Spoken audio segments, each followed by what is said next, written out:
Well, alright. Welcome to another one about my Stump's World of Tanks Xbox One replays. IS-6. Platooned up with a Great Joe. We're on Mountain Pass. Take 3. Yeah, this is the third time I've tried to record this. Twice I got the name of the map wrong.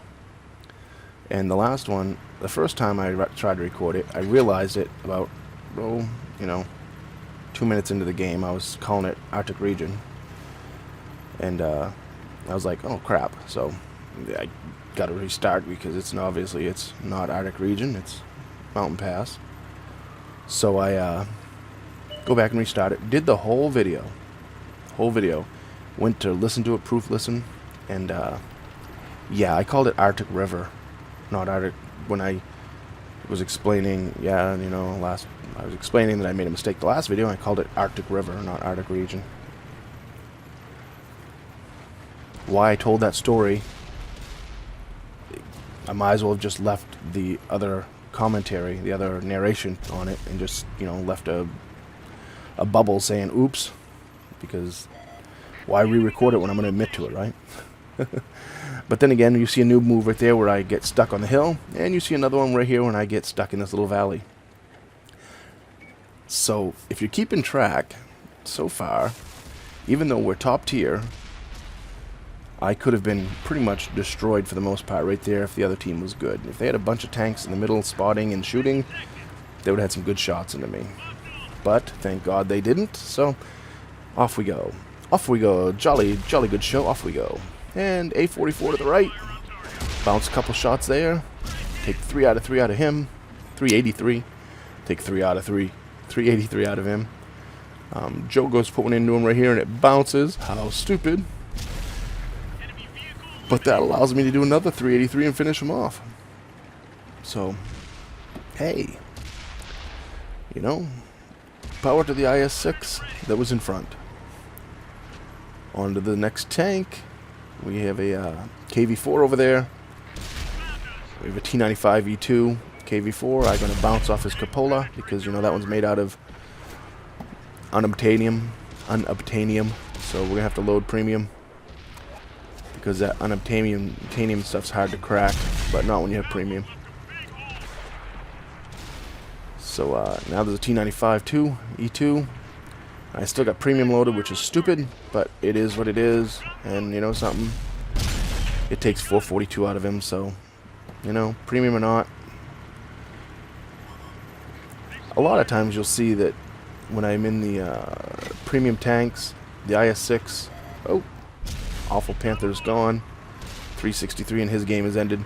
A lot of times you'll see me in this or the Super Pershing or the 112, and I'll run a lot of the premium because it just, anyone that has these tanks knows you can run it without premium. However, premium is almost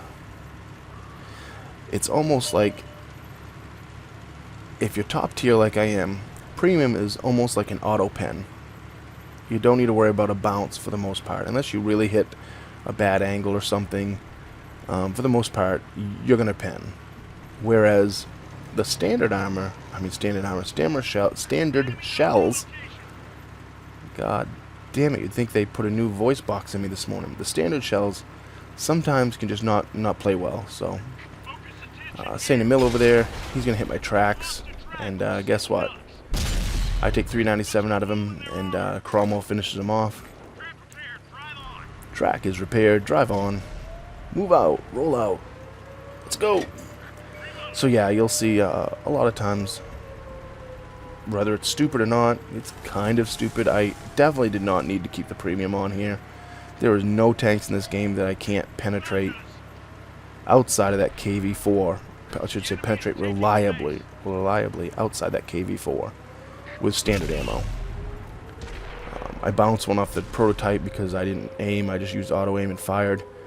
Like right here, even standard ammo is going to blow right through the back of that turret. You notice I don't go after him. There's 2 tanks over there. I know Joe's over there. There's no sense in me going after him. Let's go help the cap. We got 2 tanks in our cap, but we have a couple tanks over there to defend. But the cap time is down to, what, 30 seconds, so we gotta get rid of this Awful waffle quick.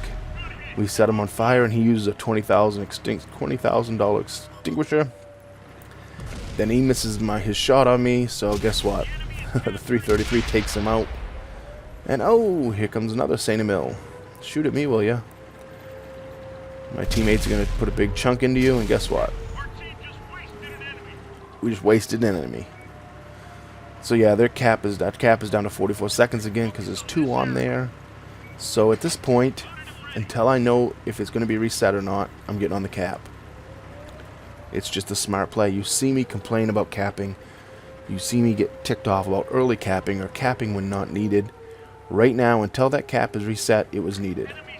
Because if for some reason, them 2 green tanks over there bounced off that guy or whatever, you know, bounced a couple times or something, anything, they could have won. But now that the cap has been reset, you see I pull right off the cap. I do not want to cap out. It's not the way to win when you outnumber. Now, I mean, it was what, 5-on-2, 5-on-3, and now it's 5-on-1. I'm backing up here to try to get one shot into this guy. Think, you know, maybe I can get the angle on him, but he's backing up. He pulled forward to get sight of us, and he's backing up. And Joe's going after him, so there's no sense whatsoever of me being on this cap. So you'll see I drive right off it, and then I park right after it, wait for Joe to kill him. So, and that's how you should use the cap in this game. You cap when needed. You cap when needed. You don't need to cap every time you get a chance.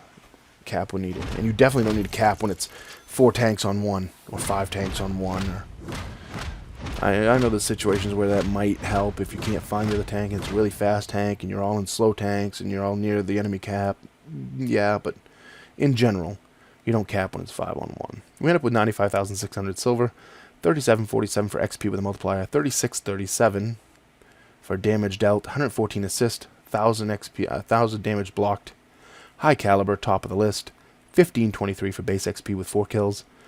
Joe comes in a few tanks below. We put 1 shot for 397 into that Saint Emil. A44, 2 shots for 771, took him out of the game. T28 prototype, bounced 1 shot with an auto aim, and then aimed in on the second one and put 1 shot for 373 into him.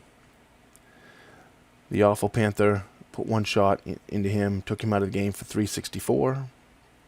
I'm surprised I didn't get a 350 and not kill him. T95E2, 1 shot for 442, took him out of the game. KV4, 1 shot for 422, didn't take him out of the game. I didn't take the T95E2 out of the game either, duh.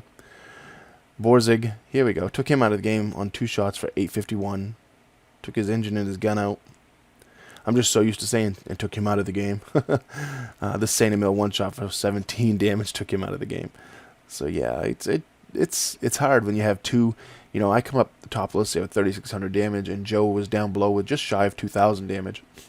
It's hard when you have 2 IS-6s in a game, and one of them does, you know, 3,600 damage, and you're top tier, because that means I've taken, what the other team have? 3, 4, 5, 6, 7, 9,000, maybe 10,000 total hit points, and I've took over a third of them, almost 40% of them. So unless the rest of our team really sucks, it's hard for the second platoon mate to get 3,000 too, you know, and come in second.